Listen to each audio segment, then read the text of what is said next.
সাংগঠনিক সভার সভাপতি, জেলা বিএনপির সভাপতি এবং আমাদের বিভাগীয় কমিটির সেট করে দিয়ে নামে যাবে সাংগঠনিক সম্পাদক, সাংগঠনিক সম্পাদক এবং পঞ্চগড়ে বিএনপি সম্মানিত নেতৃবৃন্দ, অঙ্গ সংগঠনের নেতৃবৃন্দ, উপস্থিত প্রতিটি থানা, উপজেলা, পৌরসভা এবং ইউনিয়নের সম্মানিত নেতৃবৃন্দ, সাংবাদিক বন্ধুরা, আজকের এই সভাটি সম্পূর্ণভাবে সাংগঠনিক একটি সভা।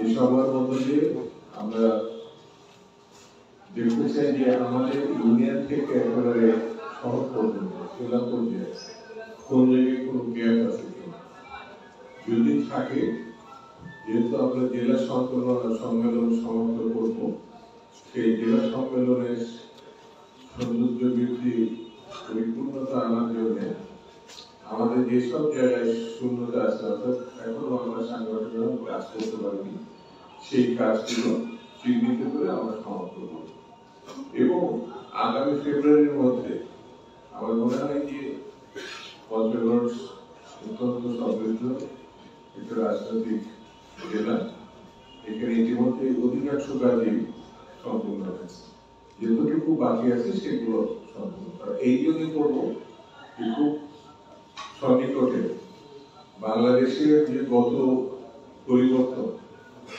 জুলাই আগস্টে আমাদের ছাত্র জনতা বুকের রক্ত ঢেলে দিয়ে আমি তাদের প্রতি শ্রদ্ধা জানাই, তাদের মাত্রা কামনা করি। আমরা যে পরিবর্তনের মুখোমুখি হয়েছি, সেই পরিবর্তনটাকে প্রাতিষ্ঠানিক রূপ দেওয়া, কার্যকর করা, অর্থাৎ গণতন্ত্রের উত্তরণের যে পথ, সেই নির্বাচনের মধ্য থেকে একটি নির্বাচিত সরকার প্রতিষ্ঠা করার জন্য আমাদেরকে তৈরি করা সংগঠনকে, নেতৃবৃন্দকে, কর্মী ভাইদেরকে। কারণ সামনে নির্বাচনে আমাদের নেতা যেন স্পষ্ট করে বলেছেন যে এই নির্বাচন অত সহজ নাও হতে পারে যদি আমরা গাছটা ভাবে রাখি, যদি আমরা মনে করি হাসিনা পালাইছে, আওয়ামী লীগ নাই, তাদের এমপি মন্ত্রীরা পালাইছে, তাহলে কাজটা একটু সহজ হয়ে যাবে, আমরা কাজ না করলেও হবে। কিন্তু ঘটনাটা তা না। আমাদের দেশের বিরুদ্ধে এখন ষড়যন্ত্র অব্যাহত। তাদের হাতে এই দেশ থেকে যেসব টাকা পয়সা, ব্যাংক, অর্থনৈতিক প্রতিষ্ঠান একেবারে শূন্য করে ফেলেছে, ধ্বংস করে ফেলেছে, লুট করে নিয়ে গেছে হাসিনা, রেহানা এবং তার পরিবারের সদস্য, অর্থাৎ এক কথা মুজিব পরিবার পুরোটাই লুটপাট করে নিয়ে গেছে। একেবারে অর্থনীতি বলে বাংলাদেশের বর্তমানে কিছু নাই। ঠিক তেমনি আইন শৃঙ্খলা পরিস্থিতি বিপজ্জনক অবস্থায়। আমাদের পার্শ্ববর্তী একটি দেশ গত তিনটা নির্বাচন একেবারে তামাশার যে নির্বাচন, সেটাকে পরিপূর্ণ সমর্থন করেছে। তারা আওয়ামী লীগ এবং হাসিনা ছাড়া কিছু ছিল না, তারাও বিদ্যমান। সেই জন্য আজকে আমাদেরকে তৈরি হতে হবে, যে সেই তৈরি হতে হবে একটা সামনে সুন্দর একটি নির্বাচনের মধ্য দিয়ে সুন্দর একটি সরকার প্রতিষ্ঠার জন্য। সেই লক্ষ্যেই এই সাংগঠনিক কর্মকর্তা, এই তৎপরতাকে আরো আমরা শানিত করব।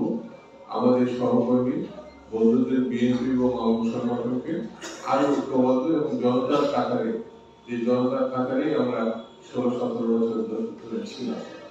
এই দলের 60 লক্ষাধিক আসামি, 2.5 লক্ষ মামলা, শত শত না হাজার হাজার গুম হয়েছে, হাজার হাজার নিখোঁজ হয়েছে, শহীদ হয়েছে, এটা ভাবা যায় না। সেই জন্য বন্ধুরা, আমি বেশি কথা বলবো না, শুধু যারা যে কথাটা এখানে এসে বক্তৃতা করবো তাদেরকে আমি অনুরোধ করবো যতটুকু সম্ভব কি কি কাজ হয়েছে আর কি কাজ বাকি আছে, যে বক্তৃতা করবেন এই কথাটা একটু আগে বলে দিবেন, আর আরো কিভাবে বলে পরে সুন্দরভাবে সংগঠনকে গুছানো যায়, আরো ভালো কিছু করা যায়, সেই কথাটি বলব। এই প্রথম পর্বে আমি এই কথাটা বলে সবাইকে ধন্যবাদ দিই, সবাইকে শুভেচ্ছা জানাই। আগে আমার বক্তব্য শেষ করছি। বাংলাদেশ জিন্দাবাদ।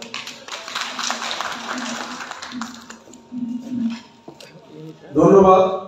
আজকে আমাদের অনুষ্ঠানের প্রধান অতিথি স্বাগত বক্তব্য দিলেন। প্রিয় নেতৃবৃন্দগণ, আমরা আমাদের সময় হাতে খুব অল্প। আমি